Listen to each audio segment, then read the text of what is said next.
Salut tout le monde, je suis Emma, j'ai 14 ans. Si vous avez mon âge ou moins, vous allez probablement penser que ce que je vais vous dire est incroyable. Par exemple, quand votre mère vous réveille le matin, pouvez-vous lui dire « J'ai joué à Roblox jusqu'à 4 heures, je suis vraiment fatiguée, je ne vais pas à l'école aujourd'hui ». C'est exactement ce que j'ai dit à ma mère hier et elle m'a dit « Dors bien ma chérie » et m'a fait un bisou sur la joue. Je vais vous donner un autre exemple. Si vous disiez à votre père à 12 ans « Je veux me faire tatouer », tu connais des bons tatoueurs? Est-ce qu'il vous dirait « Il y a une fille à mon travail qui a des tatouages vraiment cool.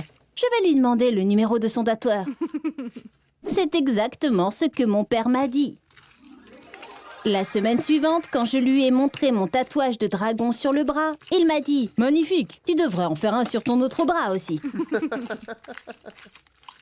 Comme je l'ai dit au début, vous pourriez ne rien croire de tout ça. Parce que, comme tout le monde le sait, les parents aiment se mêler de tout ce que font leurs enfants. Ils imposent de nombreuses règles. Certaines sont logiques et d'autres sont inutiles et attendent des enfants qui les suivent sans poser de questions.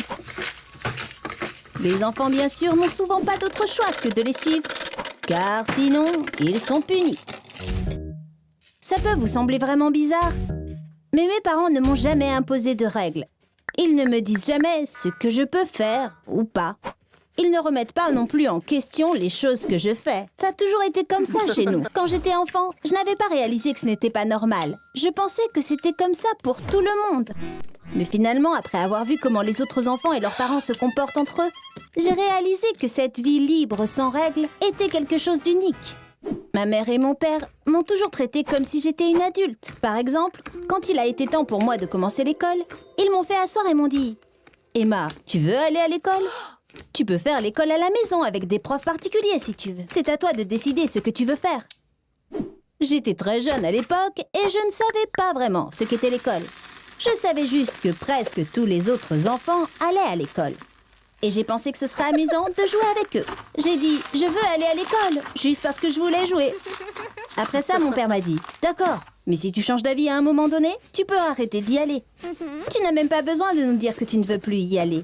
On le découvrira quand on verra que tu as arrêté. » Au début, je n'allais à l'école que pour pouvoir jouer avec les autres enfants. Mais j'ai fini par aimer ce que j'apprenais et j'ai décidé de continuer. Au fait, pour les curieux parmi vous, mes notes ne sont pas mauvaises du tout. Mais mes parents ne m'ont jamais demandé « Tu as des devoirs ?» ou « Tu as eu quelle note à ton devoir sur table ?» Quand je dis à ma mère que j'ai eu une bonne note, elle est contente pour moi. Mais ça ne va pas plus loin et elle n'en parle jamais elle-même. Mes parents ne me mettent pas la pression pour que j'ai de bonnes notes. Je pense que ça m'aide à mieux réussir à l'école. Alors,